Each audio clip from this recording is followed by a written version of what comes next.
여러분, 어, 반갑습니다. 여러분, 이제 종강이 약 3주 내지 4주가 남았는데요. 그 사이에 여러분들이 그 시간을 잘 보내고 마무리를 잘 하시기 바랍니다.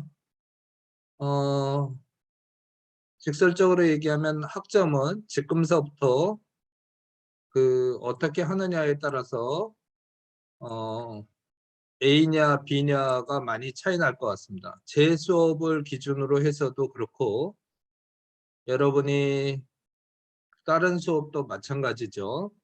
지금까지 출석과 과제와 발표를 잘 했다고 한다면 마무리를 잘 하여서 어, 이 팬데믹 시절에 그 1학년 과정을 여러분이 잘 마무리한다면 그 또한 의미가 있을 거라고 생각을 합니다. 자, 이제 조형 분석에 대해서 여러분한테 설명을 할 것인데 어, 우리가 이제 중간 발표를 히스토리를 했습니다. 그래서 히스토리의 핵심 내용은 뭐냐면 우리가 그 역사가 있는데 그 역사가 변화하면서 그 사회가 변화할 때 그 사회를 반영하는 어떤 예술 작품들이 어떤 것들이 있었는가, 그리고 그 장르가 무엇이고, 작가가 어떤 철학을 가지고 또 어떤 새로운 그림을 그리는 방법, 뭐 이런 것들을 발견을 해서 그 그림들에게 어, 주는 메시지를 어떻게 만들었느냐, 그리고 그것이 그 시대에 어떤 영향을 주었고, 후에 그것이 어떤 또 영향을 받아서 새로운 장르가 만들어졌는가, 뭐 이런 거에 대해서 여러분과 함께 공부를 했었습니다. 이거는 여러분이 사회에 나가서 자기가 작품을 하거나 할 때 자기의 정체성과 그 시대 변화와 연결해서 자기의 아이덴티티와 캐리어를 계속 구축해 나갈 수 있는 기본이 될 것이라고 생각합니다. 이 수업을 듣는 학생들이 대부분 디자인을 전공하는 학생들인데 그 디자인이라는 것은 아름다움을 창조하는 것이죠. 그렇기 때문에 그 아름다움이 무엇이고 그 그 아름다움이라는 걸 한자로 표현하면 미인데 미란 두 가지가 있습니다. 하나는 이 세상에 존재하는 그 모든 사물이 아름다움이 있다는 거고, 인간의 어떤 그 몸에는 아름다움이 있다라는 이 두 가지가 있는데, 그것을 또 보는 관점은 아주 쉽게 얘기를 하면 내가 가지고 있기 때문에 당신이 보는 거예요. 이런 것이 하나 있고, 당신이 아름다움을 볼 수 있기 때문에 내가 아름다운 모습을 당신한테 보여줄 수 있는 거예요. 이런 관점들이 있거든요. 그거는 이제 뭐 나중에 대학원이나 이런 데 가서 공부하는 학생들이 좀 더 깊이 있게 공부를 할 것이고, 제가 왜 이런 얘기를 했느냐면, 우리가 디자인을 전공하는데 내가 만든 작품이 아름다워야 되지 않습니까? 그렇다면 그 아름다움이란 무엇이고 그 아름다움을 어떻게 볼 것인가를 학습함으로써 내가 아름다움을 창조할 수 있다라는 거죠. 그래서 이번 학기에 여러분에게 제시하는 두 가지 키워드가 히스토리와 그리고 이 조형, 아름다움이란 무엇인가에 대해서 여러분하고 학습하는 것인데요. 오늘 그 두 번째 여러분이 기말 발표를 하기 위한 조형 분석에 대해서 설명하고 보고서를 어떻게 작성할 건지에 대해서 간단하게 설명을 하겠습니다. 이미 강의에서 어, 동영상 강의를 통해서 여러분한테 강의를 하고 있는 내용이고, 그래서 간략하고 핵심적인 내용을 전달하고자 합니다. 여기에서 지금 말씀드렸듯이 화면에서 보시면 조형이란 세상에 존재하는 자연물과 인공적인 물건에 미적인 요소를 부여하는 것이다. 그러니까 내가 만드는 것에 아름다움을 담는 것이다 라는 거고요. 그리고 조형 교육이라는 것은 여러분 이것이 왜 아름답고요. 그리고 그 아름다움에 대한 요소들이 이런 것들이 있습니다. 여러분이 이런 거를 참고해서 여러분이 작품을 하고 여러분이 어떤 상상을 하는 데 있어서 기본이 되도록 하세요 라는 게 조형 교육입니다. 여러분 그래서 이 조형의 원리와 요소가 있는데 강의 중에 이미 얘기를 했지만 그리고 여러분이 고등학교 때 대부분 입시를 하면서 이런 기본적인 것들을 작업을 통해서 이미 습득했을 텐데요. 그 내용을 다시 얘기를 하면 구도, 비례, 균형, 균형감, 비례, 비례죠. 왼쪽이 무거워 보여, 오른쪽이 뭐 가벼워 보여, 뭐 이런 거죠. 통일성.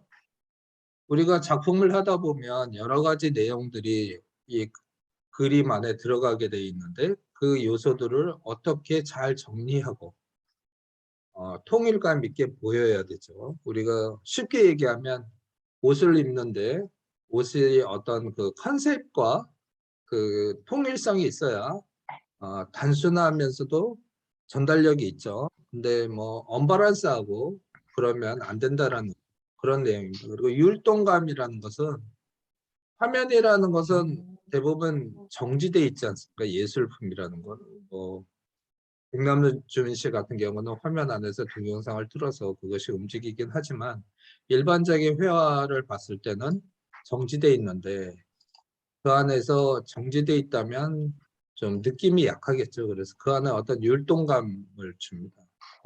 율동이라는 건 그 안에서 어떤 숙제들이 어떤 그 변화하고 운동감 같은 것들을 느끼고 떨어질 것 같다라든가 솟아오른다라든가 이런 느낌을 주죠. 그리고 소재를 다양하게 사용합니다. 이것이 이제 조형의 원리이고요. 이런 것들을 통해서 우리가 아름다움을 창조한다 그런 얘기고 조형의 요소는 뭐 선, 형태, 명암, 색채, 질감, 재료. 소재와 질감은 재료는 거의 비슷한 얘기라고 볼 수 있고 색채라는 거는 컬러죠. 그리고 명암은 당연히 있어야 되죠. 이런 거는 뭐 당연히 그 뭐라 그럴까 세상에 존재하는 것을 화면에 옮길 때 필요한 것들이죠. 그리고 원근법이 있습니다. 원근법은 서양의 원근법과 동양의 원근법이 있는데요. 이게 지금 지워졌나 봐요. 그러니까 원근법은 동서양의 명암법이 다릅니다. 그거에 대해서 나중에 설명할 텐데요. 뭐 투시법을 이용한 서양의 원근법 그리고 뭐가 있죠? 그 동양의 원근법은 그 먹을 통해서 그러니까 흑백의 그 명도의 차이를 통해서 가까운 건 진하게 그리고 멀리 있는 건 약하게 그리고 뭐 이렇게 해서 표현을 합니다. 여기서 가장 중요한 게 여러분이 이번에 이제 보고서를 작성할 때 가장 중요한 부분이 구도입니다. 그러니까 구도란 뭐냐면 내가 그림을 그리기 전에 어떤 영감을 받았죠. 나 이런 걸 그릴 거야. 아니면 지나가다가 뭘 보고 너무 아름답고 이것을 남기고 싶어. 이런 생각을 할 때 그것을 통해서 그걸 통해 가지고 그거를 작품을 만들죠. 그러면 그 본 느낌과 이것을 어떻게 표현해야 되겠다라는 생각, 우리로 얘기하면 이제 아이디어, 컨셉 뭐 이런 거죠. 화면을 어떻게 구성할 것인가. 그래서 그것을 내가 생각하는 아름다움을 어떻게 전달할 것인가. 이런 것이 구도입니다. 그래서 여러분이 이제 근데 이 구도라는 것은 그러면 화면의 아름다움을 분석하기 위한 가장 기본적인 틀이 되기 때문에 루펜스라는 사람이 한 200~300년 전에 이미 그 화면 구도에 대해서 간단하게 설명을 했어요. 이걸 뭐 이미 여러 번 강의를 통해서 보고 있기 때문에 제가 간단하게 설명하면, 우리가 이제 화실에서 처음으로 가서 정물을 그리게 되면 사과 3개를 주고 배치를 하죠. 그래서 하나, 둘, 셋 이렇게 놓고 배치를 하면서 밑에는 2개, 위에는 하나. 이게 삼각형 구도의 가장 기본인데, 그 밑에 수평선이 있잖아요. 그래서 안정감을 준다. 그리고 3개가 이렇게 모여 있기 때문에 그 사격할 때 타겟같이 어떤 집중감을 준다. 뭐 이런 내용이고요. 역삼각형 구도는 안정감의 반대가 뭐죠? 불안해 보인다는 거죠. 왜냐면 아래가 좁고 위가 높기 때문에 마치 쓰러질 것 같다라는 그런 느낌을 준다는 거고요. 대각선 구도는 이렇게 되어 있는데, 대각선 구도의 가장 기본이 뭐죠? 우리가 기찻길 또는 길 이런 거 보면 지평선 위에 길 끝에 소실이 만들어지면서 이제 원근법을 주죠. 전봇대가 쫙 있다고 그러면 똑같은 전봇대인데 크기인데 그것이 점점 작아지면서 우리에게 원근법과 대각선 구도의 X의 꼭지점, 소실점이 어떤 그걸 향해서 우리가 눈이 집중감을 준다, 이런 얘기고, 조금 전에 말씀드렸듯이 수평선, 수직선. 수평선 구도는 안정감을 주고요. 수직선 구도는 상승감 같은 걸 줍니다. 그래서 뭐라고 그러죠? 엄숙함, 단정함 이런 걸 주는데, 수직선 구도를 가장 설명하기 쉬운 건 성당, 중세시대의 성당에 가면 높은 기둥이 하늘을 향해서 올라가고 있는데요. 그런 걸 보면서 사람들이 경외심과 엄숙함을 느낀다, 이런 내용이죠. 그리고 수평과 수직이 있으면 안정감과 경외심, 상승감 이런 게 있다는 거고, 사선 같은 경우는 요거를 잘 설명하면요. 사선이 있으면 위에 공이 하나 있다고, 그죠? 공을 딱 놓으면 공이 쭈르륵 구르잖아요. 그래서 이 사선은 어떤 방향성과 운동감, 이 공이 구르는 운동감과 방향성 이런 거를 준다는 거고, 호성 구도도 당연히 이렇게 휘면서 어떤 방향감을 주겠죠. 속도감도 주고. 그런데 이거를 사용할 때 보면 해안선 같은 데 보면 가까운 거는 가깝고 먼 곳을 나타내는 원근법으로도 사용하고요. 전광형 구도도 원근법에 사용이 됩니다. 그리고 마름모 구도 같은 경우는 뭐 안정감을 주고, 조금 전에 삼각형 구도와 같이 어떤 집중감 같은 걸 주겠죠. 이렇게 틀을 하나 만들었습니다. 이런 걸 이용을 해서 여러분이 이제 화면을 딱 보면 이것이 삼각형 구도야, 뭐 수평 구도야, 뭐 이런 것들을 통해서 그러면 수평 구도는 안정감이고 삼각형 구도는 집중감이니까 이 그림은 안정감과 집중감을 통해서 기본적으로 우리가 구도를 결정했다라는 거죠. 그런 걸 공부하는 겁니다. 그래서 여러분이 이걸 사실은 조형의 요소와 조형의 원리와 조형의 요소를 이렇게 나열하고 거기에다 체크를 하면서 내가 그냥 그 잠금이라는 영화가 있었는데요. 한류의 기본이 됐죠. 근데 뭐 여러분은 보지 않았을지 모르겠지만 거기가 기미상궁이라는 게 있는데, 뭐냐면 왕이 밥을 식사를 하기 전에 그거를 검사하는 사람이 있죠. 근데 그 테스트를 하는데 어떤 애가 꽃감 맛이 난다고 그랬어요. 그랬더니 왜 꽃감 맛을 느꼈느냐라고 했는데, 그 아이의 대답이 그냥 나는 꽃감 맛을 느껴서 꽃감 맛이라고 했습니다. 그랬더니 그 상궁이 되게 웃으면서 너의 말이 맞다라는 얘기를 한 거거든요. 제가 이 얘기를 왜 하느냐면, 제가 보지 못하는 아름다움을 여러분이 볼 수도 있습니다. 물론 그러긴 쉽지 않죠. 그런데 왜냐하면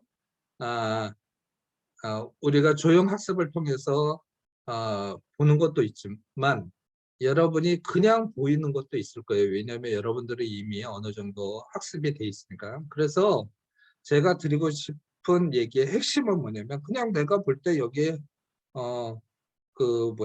역삼각형 구도인데 뭐 거기에서 수평 구도와 같이 연결돼 있어. 뭐 이렇게 해서 그냥 동글뱅이를 치는 겁니다. 그래서 뭐 이런 그림을 만약에 보고 봤을 때 이렇게 봤을 때 그냥 체크리스트를 만드는 거죠. 그래서 제가 이 파일을 줄 테니까 그냥 거기다 체크를 하거나 아니면 이렇게 간단하게 만들거나 하셔서 보면 이 그림을 딱 보면 여러분 뭐가 보여요? 삼각형 보이죠? 수평 보이죠? 수직선 보이죠? 그리고 대각선 구도 보이잖아요. 그거를 그냥 체크리스트를 한 다음에 그냥 쭉 쓰면 됩니다. 이 그림 같은 경우는 그 어떤 통일성과 리듬감을 설명하기 위한 건데 여러 개가 비슷한 모양으로 비슷한 크기로 있지만 그거를 어떻게 정리했느냐면 두 개의 줄로 정리를 했다. 그리고 똑같은 크기가 반복되면서도 약간의 높낮이 조절을 통해서 어떤 리듬감을 주었다. 뭐 이런 얘기를 설명하고 싶었습니다. 자, 뭐 여러분이 이제 해야 될 것은 조형 분석 보고서 작성인데요. 그러니까 그 결론을 얘기를 하면 어, 여러분 작품을 선정하세요. 회화를 하세요. 회화. 사진이나 평면적인 걸 하세요. 왜냐하면 그 조각이나 건축물 같은 경우는 보는 뷰나 사진에 담는 뷰에 따라서 모양이 바뀌기 때문에 그냥 회화를 해서 하시고요. 그 회화를 할 때, 선정을 할 때 자기가 이미 우리가 이제 그 히스토리를 공부를 했기 때문에 자기가 공부한 히스토리의 작품을 가지고 할 수도 있고 아니면 자기가 평상시에 관심 있던 작품을 하셔도 되고 또는 쭉 찾아보니까 자료가 많은 이 세 번째가 중요합니다. 이거에 대한 비평 자료가 많은 거. 그러니까 그 작품에 대해서 분석한 내용들이 많은 거. 그러니까 학생들이 한 거 말고 평론가라든가 그리고 큐레이터라든가 이런 사람들이 그 그림에 대해서 평가해 놓은 게 있고 위키백과 같은 데 들어가면 위키백과는 쓸 수 없지만 미술사전 같은 데 들어가면 그 그림이나 작가나 작가의 특징이나 이런 것들이 쭉 나와 있는데 그 작가의 특징과 시대성과 그다음에 작품 이거에 대한 비평 이런 내용들이 잘 나와 있는 것을 찾으세요. 그렇게 한 다음에 순서는 작품 선정하고 시대성과 작가에 대해서 소개하고 그 작품에 대해서 소개하고 비평가의 내용 이 작품에 대해서 비평가들은 이렇게 얘기를 했었다. 그리고 내가 볼 때 조형 분석, 조금 전에 로페스의 구도 분석을 체크리스트를 만들어서 그거에 대해서 평가를 쭉 쓰고 그리고 자신의 느낌을 발표하는 것입니다. 이것이 보고서고요. 한번 사례를 간단하게 보겠습니다. 이거는 이제 뭐 그 르네상스에 대해서 얘기를 했는데 르네상스에 대해서 설명하고 이미 학습했으니까 여러분들 거기에 위대한 거장 3명이 있었는데 거기에서 라파엘로의 작품을 나는 선정했습니다. 네, 라파엘로의 아테네 신전이라는 그림인데 그 조금 전에 보였죠. 이렇게 2열로 수많은 사람들로 했고 그다음에 이렇게 대각선 구도 그리고 그 대각선 구도를 더 확실하게 하는 중경, 근경, 중경 그리고 끝에 원경 이렇게 돼 있죠. 이것이 의미가 있는 건 뭐냐면 르네상스 시대가 처음으로 과학적인 그림을 그리는 원근법에 대해서 어, 시작을 한 시대이기 때문에 라파엘로가 그린 그림을 택해서 원근법에 대해서 설명을 했고 어, 그 안에 수많은 사람들을 어떻게 정리했느냐 뭐 이런 것들에 대해서 논의한 내용입니다. 그래서 두 줄의 안정감이 있었다. 조금 전에 말씀드렸듯이 계산안에서 이 안에서도 그 최후의 만찬처럼 12명의 제자가 있는데 그게 3명씩 이렇게 세그멘트가 돼 있듯이 얘 같은 경우도 그렇게 정리가 돼서 그것이 어떤 구도의 통일성, 리듬감과 구도의 통일성을 주었다. 이런 내용을 쭉 설명하면 되겠습니다. 그러면 다른 사례를 하나 보여드리도록 하겠습니다. 안 자고 있죠? 자, 잠깐만 먼저 켜고.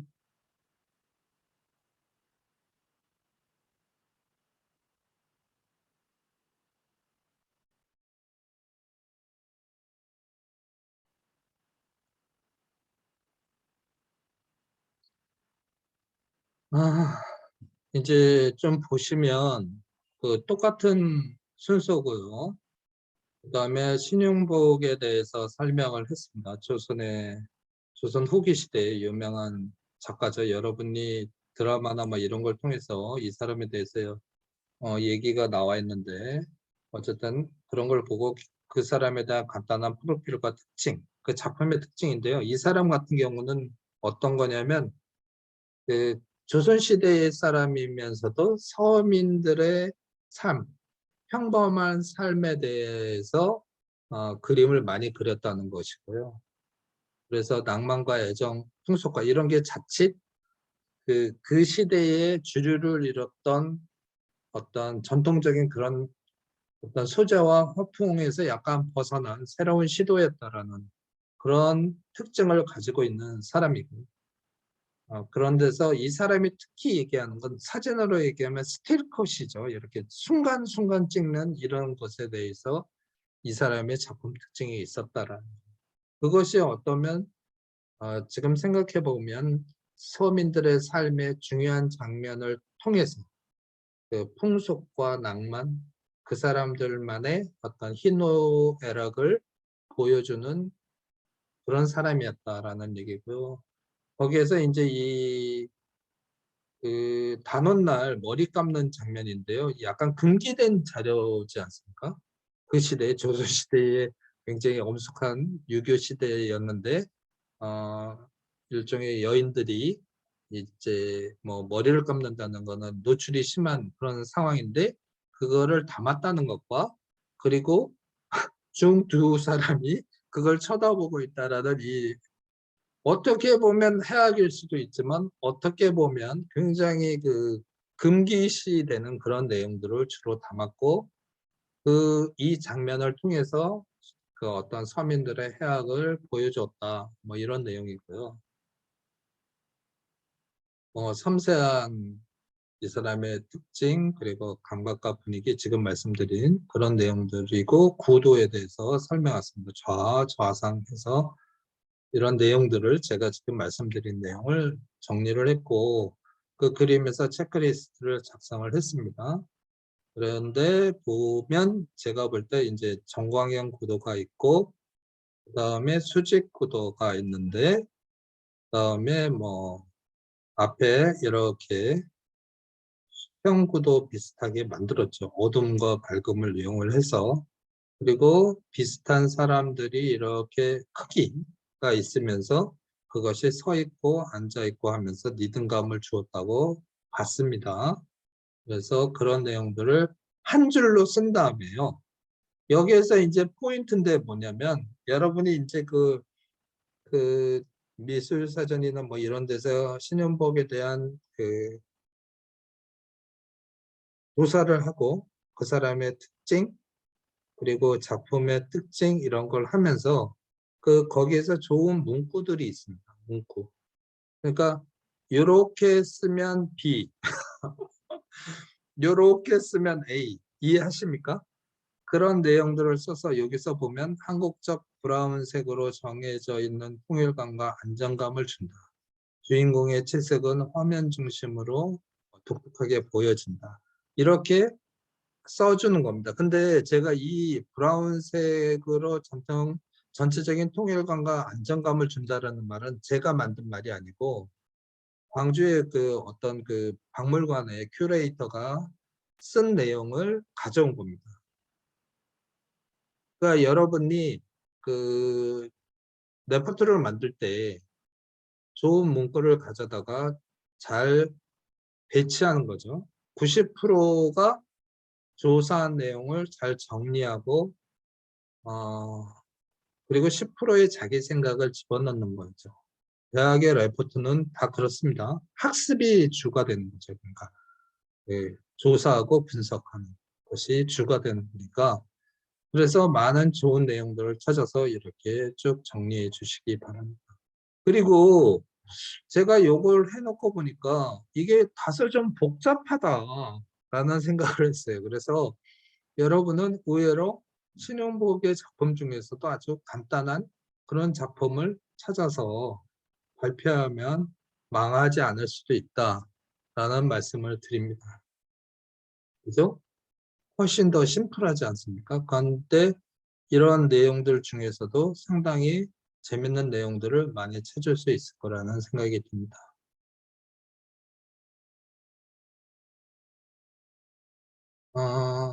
하나만 더 얘기하면,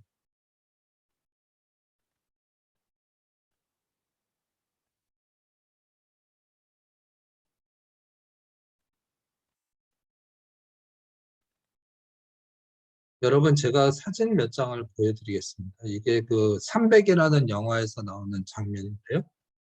우리가 구도라는 게 얼마나 중요한가에 대해서 지금 설명을 드리는 겁니다. 구도, 화면의 아름다움을 어떻게 담느냐. 그러니까 우리가 콘티를 짜죠. 영화 같은 걸 만들 때도 그 스토리에 대해서 그걸 화면에 어떻게 담을 건지를 이렇게 간단하게 스케치를 합니다. 이거 같은 경우도 지금 보시면 대각선 수평 구도의 그 안에 전봇대 2개와 작은 아이, 이렇게 소실이 생기지 않습니까? 그래서 완벽한 구도를 만들죠. 이 자산어보라는 최근의 영화에서 흑백 영화인데요. 뭐 감독상 뭐 그런 걸 많이 받았습니다. 네, 세 개의 구도죠. 삼각형 구도인 것 같지만 우리가 전통적으로 쓰고 있는 사과 3개를 놓을 때 그 2개는 묶고 하나는 이렇게 분리를 시켜서 삼각형 구도면서 비대칭 비례를 통해서 안정감을 주잖아요. 그리고 앞에 것들은 역광을 이용을 해서 진하게 하고 동양적인 거죠. 뒷부분은 날려서 원근법을 주면서 화면의 답답함을 없애는 그런 것입니다. 그냥 뭐 율동감, 조금 전에 말씀드렸죠. 화면에서 정지되어 있는 그림이지만 왠지 그 안에서 항상 움직임과 변화가 느껴진다는 거. 그리고 아침인데 수평 구도죠. 근데 이 어떤 이런 느낌이 그 어떤 소실점이 마치 이쪽에 있는 것 같은, 그래서 변화와 그 안정감을 2개를 주면서 그 안에서의 그림의 구도를 잡고 있다. 그런 겁니다. 그래서 제가 이걸 보여드린 이유는 여러분이 작품을 하는 데 있어서 앞으로 디자인을 하는 데 있어서 이 조형 분석이 매우 중요하다. 그래서 이번 기회에 여러분이 역사 공부를 했으니까 이 조형 분석 공부도